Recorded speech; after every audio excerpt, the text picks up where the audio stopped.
Hello दोस्तों, नमस्कार। मैं भी एक आप सभी का एक बार फिर से बहुत बहुत स्वागत करता हूं इस यूट्यूब चैनल पे। तो साथियों, आज की सेशन में डिस्कस करने वाले हैं एसएससी एमटीएस प्लस हवलदार एग्जाम के लिए, जो कि कल से लास्ट सप्ताह का एग्जाम शुरू होने वाला है। तो हमारे तरफ से सबसे पहले उनको बेस्ट ऑफ लक जिनका एग्जाम 11 नवंबर से लेकर 14 नवंबर के बीच यानी अंतिम सप्ताह में एमटीएस और हवलदार एग्जाम वो अटेम्प्ट देने जा रहे हैं, वो भी पहली बार अटेम्प्ट देने जा रहे हैं। देखिए साथियों, इस बार जो आपका एमटीएस का लास्ट सप्ताह में एग्जाम होने वाला वो तो देखिए बहुत ही अच्छा जाएगा, क्योंकि एसएससी हर बार ऐसा मतलब कि लास्ट कोई भी एग्जाम जो सप्ताह का होता है ना, वो पेपर बहुत ही अच्छा बनाता है।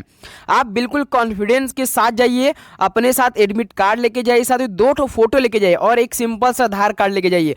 बस इतनी साथियों आप शुरू का प्रोसेस जरूर कीजिएगा, क्योंकि इसी से आपका एंट्री मिलने वाली है। तो बस ये साथी मिस्टेक आपसे न हो और आपका पेपर बहुत ही अच्छा जाने वाला है।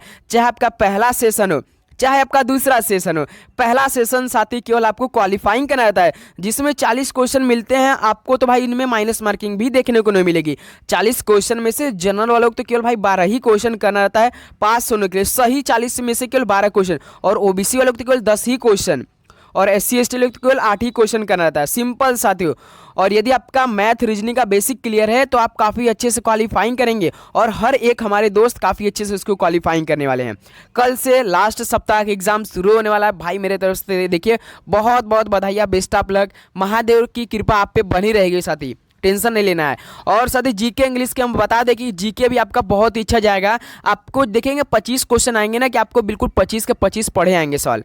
आपका ऐसा एक भी क्वेश्चन नहीं होगा कि जो कि बाहर से है। बस आपको साथियों हर एक क्वेश्चन ध्यान से सॉल्व करना है। इंग्लिश की बात करें तो भाई इंग्लिश का 2023 का सारा सवाल आएगा, ये मान के चलिए। आज की सेशन में साथियों जीके जीएस के लिए जो तरासा गया सवाल है ना, आज की सेशन में 60 खासकर उन 12 शिफ्टों के लिए होने वाला है, जो कि 11 का 3 शिफ्ट, 12 को 3 शिफ्ट, 13 का 3 शिफ्ट, 14 का 3 शिफ्ट, यानी 3 into 4 12 शिफ्ट में एमटीएस का एग्जाम एंड हो जाएगा। तो आज की सेशन में साथियों टॉप 60 सॉल्व करेंगे, टारगेट 60 आउट ऑफ 60 रहेगा।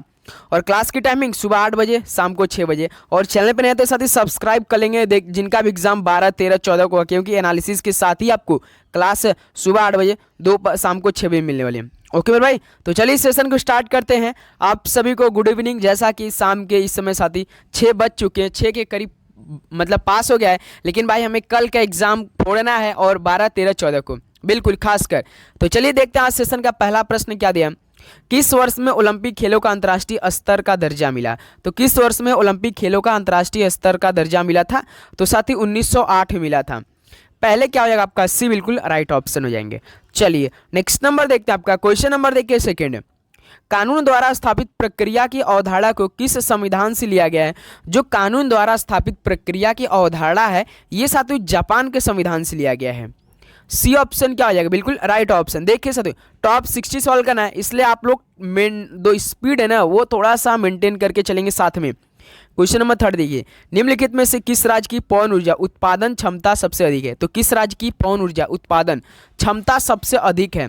तो तमिलनाडु राज्य की। ऑप्शन ए बिल्कुल राइट हो जाएगा। चलिए अगला सवाल देखते हैं। आपका क्वेश्चन नंबर देखिए मेरे भाई 4। प्रसिद्ध आसफ जाही राजवंश किस क्षेत्रीय साम्राज्य से संबंधित है? तो प्रसिद्ध आसफ जाही राजवंश किस क्षेत्रीय साम्राज्य से संबंधित है? तो मेरे भाई हैदराबाद से है। ऑप्शन ए बिल्कुल आपका राइट ऑप्शन हो जाएंगे। चलिए अगला सवाल देखते हैं मेरे भाई। क्वेश्चन नंबर आपका देखिए 5। भारत की पहली औद्योगिक नीति घोषित कब की गई थी? तो जो भारत की पहली औद्योगिक नीति घोषित की गई थी मेरे भाई, ये 1948 में की गई थी। यहाँ से ऑप्शन सी क्या हो जाएगा आपका? बिल्कुल राइट ऑप्शन हो जाएंगे। चलिए अगला सवाल देखते हैं। आपका क्वेश्चन नंबर देखिए 6। प्रधानमंत्री सहित अन्य सभी मंत्री सामूहिक रूप से किसके प्रति उत्तरदायी होते हैं? तो प्रधानमंत्री सहित अन्य सभी जो मंत्री होते हैं ना, वो सामूहिक रूप से साथी सामूहिक रूप से लोकसभा के प्रति उत्तरदायी होते हैं। यहाँ से ए ऑप्शन आपका क्या हो जाएगा? बिल्कुल राइट ऑप्शन हो जाएंगे। चलिए अगला सवाल देखते हैं। आपका क्वेश्चन नंबर देखिए 7। थांगटा निम्नलिखित में से किस राज्य की मार्शल आर्ट शैली है? तो थांगटा किस राज्य की मार्शल आर्ट शैली है? तो मेरे भाई ये मणिपुर राज्य की है। यहाँ से ए ऑप्शन आपका क्या हो जाएगा? बिल्कुल राइट ऑप्शन हो जाएंगे। चलिए अगला सवाल देखते हैं। आपका क्वेश्चन नंबर देखिए 8। आखिरी मुगल शासक कौन था? बताइए साथी, आखिरी मुगल शासक कौन था? तो बहादुर शाह सेकेंड था साथी। बी ऑप्शन आपका करेक्ट ऑप्शन हो जाएंगे। चलिए अगला सवाल देखते हैं। क्वेश्चन नंबर देखिए मेरे भाई 9। सहायक संधि का सिद्धांत निम्नलिखित में से किस गवर्नर जनरल से संबंधित है? तो सहायक संधि का सिद्धांत ये किस गवर्नर जनरल से संबंधित है? तो मेरे भाई लॉर्ड वेलेस्ली का है, याद रखिएगा। डी ऑप्शन बिल्कुल करेक्ट ऑप्शन। पूरा साथी आपका इस सेशन में ना पूरा टॉपिक कवर करने का प्रयास किया, और टॉपिक तो कवर साथ साथ जो कि मोस्ट रिपीटेड क्वेश्चन हो सकता है पेपर में, जिनका एग्जाम 11, 12, 13, 14 को होगा भाई। 10 नंबर देखिए, गोबी रेगिस्तान निम्नलिखित में किस देश में पाया जाता है? तो गोबी रेगिस्तान मेरे भाई ये आपका मंगोलिया देश में पाया जाता है। बी ऑप्शन क्या होने वाला? बिल्कुल करेक्ट ऑप्शन हो जाएंगे। चलिए अगला सवाल देखते हैं। क्वेश्चन नंबर देखिए 11, भारतीय संविधान की संगठित विशेषता किसे माना जाता है? तो भारतीय संविधान की संगठित विशेषता किसे माना जाता है? तो सशक्त केंद्र को माना जाता है। डी ऑप्शन मेरे भाई यहाँ सबका बिल्कुल करेक्ट ऑप्शन हो जाएंगे। चलिए अगला सवाल देखते हैं आपका। क्वेश्चन नंबर देखिए 12, भगवान जगन्नाथ की रथ यात्रा का आयोजन किस राज्य में किया जाता है? तो भगवान जगन्नाथ की रथ यात्रा का आयोजन साथी उड़ती है तो उड़ीसा राज्य में होता है। डी ऑप्शन क्या हो जाएगा? बिल्कुल करेक्ट ऑप्शन हो जाएंगे मेरे भाई। चलिए अगला सवाल देखते हैं। क्वेश्चन नंबर देखिए 13, प्रसिद्ध पुस्तक मालविकाग्नि मित्रम किसने लिखी है? तो साथी जो प्रसिद्ध पुस्तक है मालविकाग्नि मित्रम ये कालिदास द्वारा लिखा गया है। तो यहाँ से आपका डी ऑप्शन क्या होने वाला है? बिल्कुल राइट ऑप्शन हो जाएंगे। चलिए अगला सवाल देखते हैं आपका। क्वेश्चन नंबर देखिए साथी 14, औरंगजेब के बाद मुगल साम्राज्य का अगला उत्तराधिकारी कौन था? तो औरंगजेब के बाद मुगल साम्राज्य का अगला उत्तराधिकारी कौन था साथी?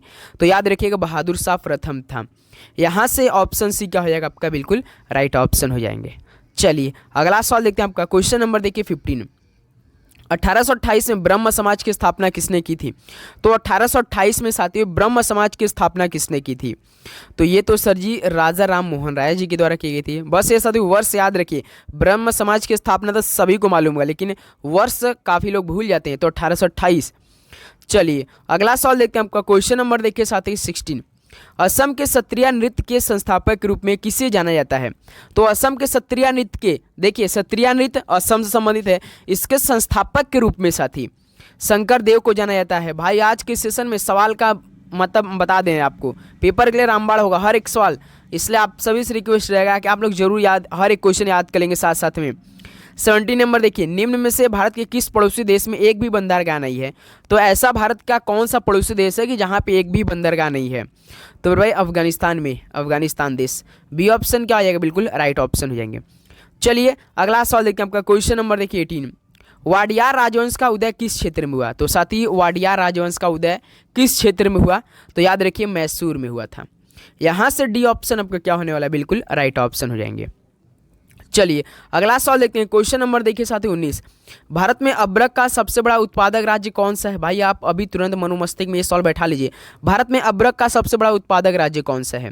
आंध्र प्रदेश है। ये ऑप्शन क्या होने वाला? बिल्कुल राइट ऑप्शन। और भाई आपको कोई भी एमटीएस या हवलदार एग्जाम के बारे में डाउट हो तो भाई आप अभी तुरंत क्लियर कर लीजिए मेरे भाई। हम आपको बता दे रहे हैं, आपको कोई भी डाउट लेके नहीं जाना एग्जाम में, बस रिलैक्स पूरे कॉन्फिडेंस के साथ आपको एग्जाम देने जाना है।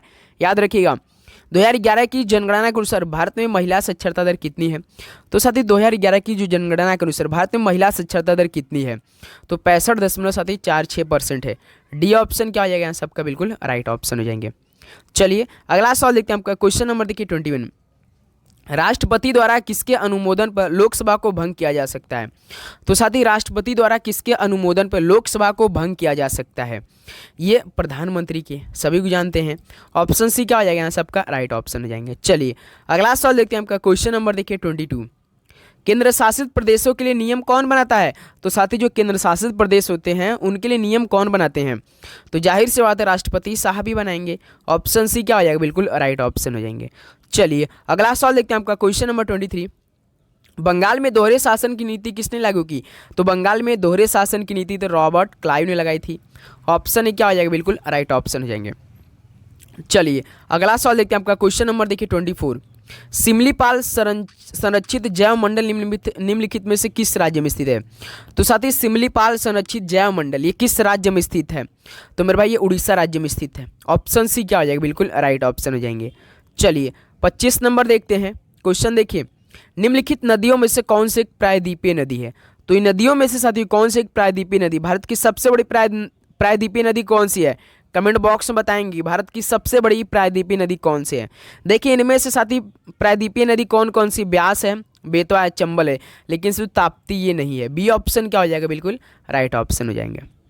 चलिए अगला सवाल देखते हैं आपका साथी, क्वेश्चन नंबर 26। रामसर सम्मेलन किससे संबंधित सम्मेलन है? बताइए, रामसर सम्मेलन साथी किससे संबंधित सम्मेलन है ये?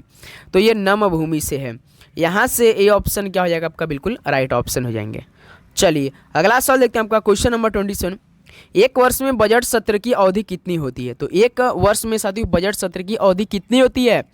तो साथी फरवरी से लेकर मार्च के बीच होती है। यहाँ याद रखिएगा, ए ऑप्शन बिल्कुल करेक्ट ऑप्शन हो जाएंगे। चलिए अगला सवाल देखते हैं आपका, क्वेश्चन नंबर 28। भारत में कितनी भाषाओं को सांस्कृतिक भाषाओं का दर्जा प्राप्त है? तो भारत में कितनी भाषाओं को सांस्कृतिक भाषाओं का दर्जा प्राप्त है साथी? तो याद रखिए मेरे भाई 6। डी ऑप्शन यहाँ से क्या हो जाएगा आपका? बिल्कुल करेक्ट ऑप्शन हो जाएंगे। चलिए अगला सवाल देखते हैं आपका, क्वेश्चन नंबर 29। किताब उल रेहला पुस्तक किसके द्वारा लिखी गई? तो साथी किताब उल रेहला पुस्तक इब्न बतूता द्वारा लिखी गई है। ऑप्शन ए क्या हो जाएगा? सबका बिल्कुल राइट ऑप्शन हो जाएंगे। चलिए अगला सवाल देखते हैं आपका, क्वेश्चन नंबर 30। अशोक की लिपि को पहली बार पढ़ने में कौन सफल हुआ था? ये तो सर जेम्स प्रिंसेप था। जेम्स प्रिंसेप ऐसा बंदा था जो कि सर अशोक की लिपि को पहली बार पढ़ने वाला सफल था। ये बी ऑप्शन करेक्ट ऑप्शन हो जाएंगे। चलिए अंग्रेज था साथी ये। नेक्स्ट नंबर देखिए, राष्ट्रीय राजमार्ग संख्या 2 दिल्ली से कहाँ तक जाता है? तो जो राष्ट्रीय राजमार्ग संख्या 2 है साथी, ये दिल्ली से लेकर कोलकाता तक जाता है। दिल्ली शहर से लेकर कोलकाता तक जाता है। बी ऑप्शन क्या हो जाएगा? यहाँ सबका बिल्कुल राइट ऑप्शन हो जाएंगे। चलिए नेक्स्ट नंबर देखते हैं आपका, क्वेश्चन नंबर 32। जिंद अवस्था किस धर्म से संबंधित पवित्र ग्रंथ है? तो जिंद अवस्था ये किस धर्म से संबंधित पवित्र ग्रंथ है मेरे भाई? ये पारसी से संबंधित है। सी ऑप्शन क्या हो जाएगा? बिल्कुल करेक्ट ऑप्शन हो जाएंगे। चलिए अगला सवाल देखते हैं आपका, क्वेश्चन नंबर देखिए 33। 42वां संविधान संशोधन अधिनियम किस दिन से लागू हुआ है? तो साथी जो 42वां संविधान संशोधन अधिनियम था ये आपका 3 जनवरी से लागू हुआ था साथी। डी ऑप्शन बिल्कुल राइट ऑप्शन होने वाला है। ओके चलिए अगला सवाल देखते हैं आपका, क्वेश्चन नंबर देखिए मेरे भाई 34। राष्ट्रपति और राज्य मानवाधिकार आयोग के सदस्यों को कौन हटा सकता है? तो साथी राष्ट्रपति और राज्य मानवाधिकार आयोग के सदस्यों को कौन हटा सकता है? तो केवल अध्यक्ष हटा सकते हैं भाई, आप समझ सकते हैं, अध्यक्ष भी हटा सकते हैं भाई। चलिए अगला सवाल देखते हैं आपका, क्वेश्चन नंबर देखिए 35। निम्नलिखित राजवंशों में से किसने बेसर शैली की वास्तुकला का परिचय दिया?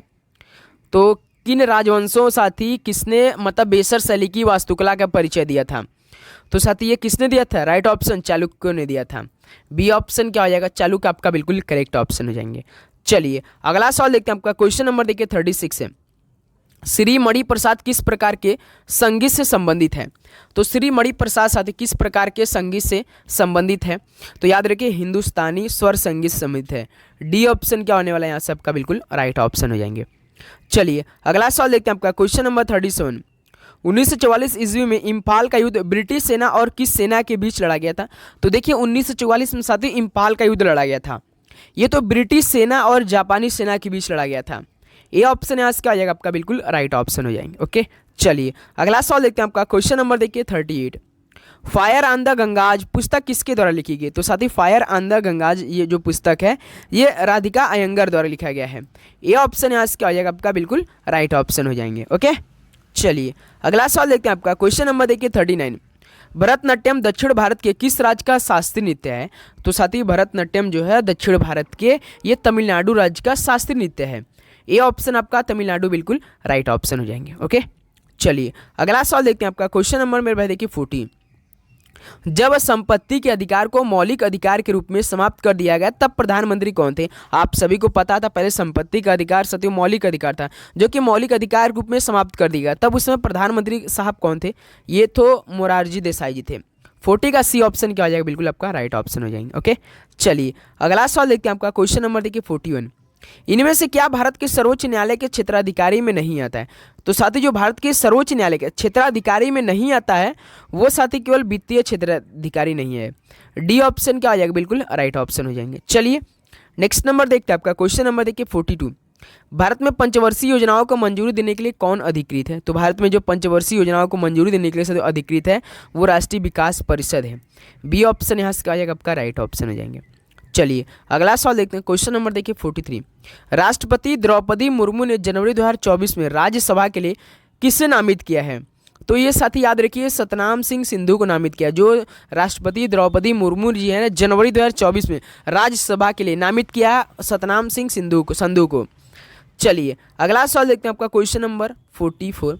दक्षिणी गोलार्ध में हवा का बहाव बाएं और किसके ओर होता है, किसके कारण होता है, बताइए सदी।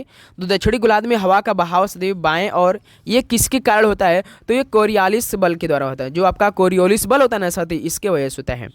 बी ऑप्शन यहाँ से करेक्ट हो जाएगा। चलिए अगला सवाल देखते हैं आपका क्वेश्चन नंबर 45। नवंबर 2023 में किस स्थान को विश्व का 8वां आश्चर्य घोषित किया गया है। तो नवंबर 2023 में साथियों किस स्थान को विश्व का 8वां आश्चर्य घोषित किया है। देखिए नवंबर में आपका एग्जाम होगा, नवंबर के सवाल है भाई, आप याद कर लीजिएगा। अंगकोर वाट को याद रखिएगा, अंगकोर वाट को साथियों 8वां आश्चर्य घोषित किया गया है। बी ऑप्शन यहाँ से करेक्ट हो जाएगा। चलिए अगला सवाल देखते हैं क्वेश्चन नंबर 46। महासभा सुरक्षा परिषद आर्थिक और सामाजिक परिषद के मुख्य अंग है। तो महासभा सुरक्षा परिषद आर्थिक और सामाजिक परिषद के ये साथियों संयुक्त राष्ट्र के मुख्य अंग है। ये ऑप्शन क्या हो जाएगा आपका, बिल्कुल राइट ऑप्शन हो जाएंगे। चलिए अगला सवाल देखते हैं आपका क्वेश्चन नंबर 47। निम्नलिखित में से कौन सा जल जनित रोग का एक उदाहरण है। तो साथी जल जनित का इनमें से एक उदाहरण बताइए कौन सा है। तो याद रखिए दोस्त, अतिसार है। ऑप्शन सी बिल्कुल करेक्ट ऑप्शन हो जाएंगे। चलिए नेक्स्ट नंबर देखते हैं आपका क्वेश्चन नंबर देखिए 48। 1975 के राष्ट्रीय आपातकाल के दौरान भारत के राष्ट्रपति कौन थे। 1975 में भारत का राष्ट्रपति राष्ट्रीय आपातकाल लगा था साथी, उसमें भारत के राष्ट्रपति कौन थे। तो मेरे भाई फखरुद्दीन अली अहमद थे, Fakhruddin Ali Ahmed. D option right हो जाएगा। चलिए अगला सवाल देखते हैं आपका क्वेश्चन नंबर देखिए 49। जैन धर्म के प्रवर्तक महावीर जी की मोक्ष स्थली कहाँ स्थित है। ये साथी ना ये मोस्ट इंपॉर्टेंट सवाल, जो जैन धर्म के प्रवर्तक के रूप में महावीर जी की जो मोक्ष स्थली साथी, ये याद रखिए पावापुरी में स्थित है। ऑप्शन सी क्या हो जाएगा, बिल्कुल करेक्ट ऑप्शन हो जाएंगे। चलिए अगला सवाल देखते हैं क्वेश्चन नंबर देखिए 50 क्या दिया है। निम्नलिखित में से किसे भारतीय शास्त्रीय संगीत में सरोज सम्राट के नाम से जाना जाता है। तो किसे साथियों भारतीय संगीत में सरोज सम्राट के नाम से जाना जाता है। ये अमजद अली खान को जाना जाता है। ऑप्शन सी क्या आ जाएगा, सबका बिल्कुल राइट ऑप्शन हो जाएंगे। चलिए अगला सवाल देखते हैं आपका क्वेश्चन नंबर 51। अंतर्राष्ट्रीय रेत कला उत्सव आमतौर पे ये किस राज्य में आयोजित किया जाता है। तो अंतर्राष्ट्रीय रेत कला उत्सव आमतौर पे साथी ये उड़ीसा राज्य में किया जाता है। और डी ऑप्शन क्या आ जाएगा, यहाँ सबका बिल्कुल राइट ऑप्शन होने वाला है। ओके चलिए नेक्स्ट नंबर देखते हैं क्वेश्चन नंबर देखिए मेरे भाई 52।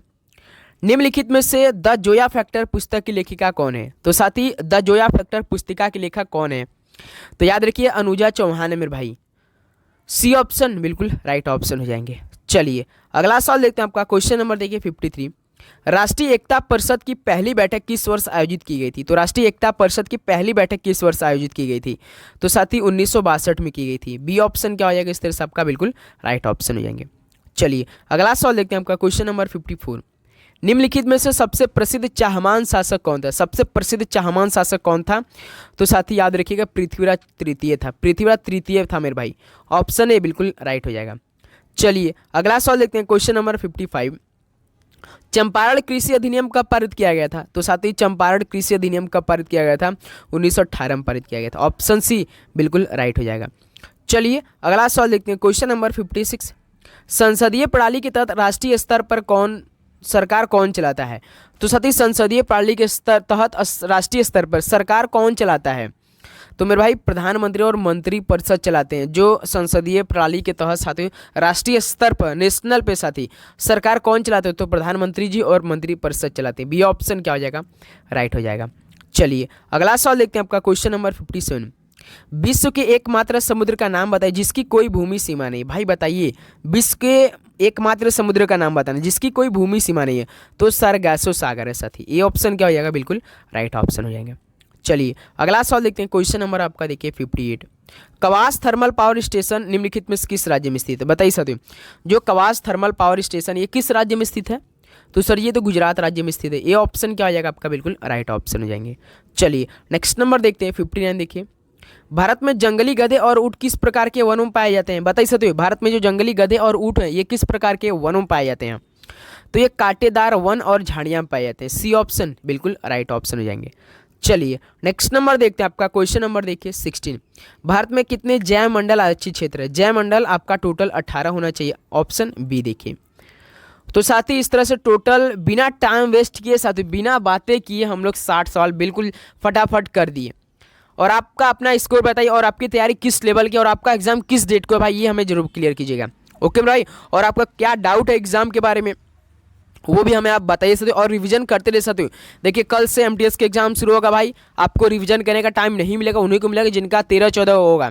11-12 को थोड़ा सा टेंशन बना रहा है, वो नहीं कर पाते हैं। लेकिन जिनका एग्जाम बस रिलैक्स होकर अपनी तैयारी करते रह सकते हो, कल एग्जाम देने ये बहुत अच्छी तरीके से रिलैक्स होकर। चैनल पर नहीं है तो सब्सक्राइब कर लीजिए, क्योंकि देखिए जिनका एग्जाम सेकंड और थर्ड शिफ्ट में होने वाला उनको तो एनालिसिस करके क्वेश्चन का लेवल हम बता सकते हैं कि किस तरह का आने वाला, बिल्कुल बताया भी जाएगा मेरे भाई। कल सुबह मिलते हैं 8 बजे एक मॉडल पेपर साथी ने कल जरूर अटेम्प्ट कीजिए। 50 क्वेश्चनों को मॉडल पेपर नंबर 9 आपको हम देंगे, वो जरूर कर लीजिएगा।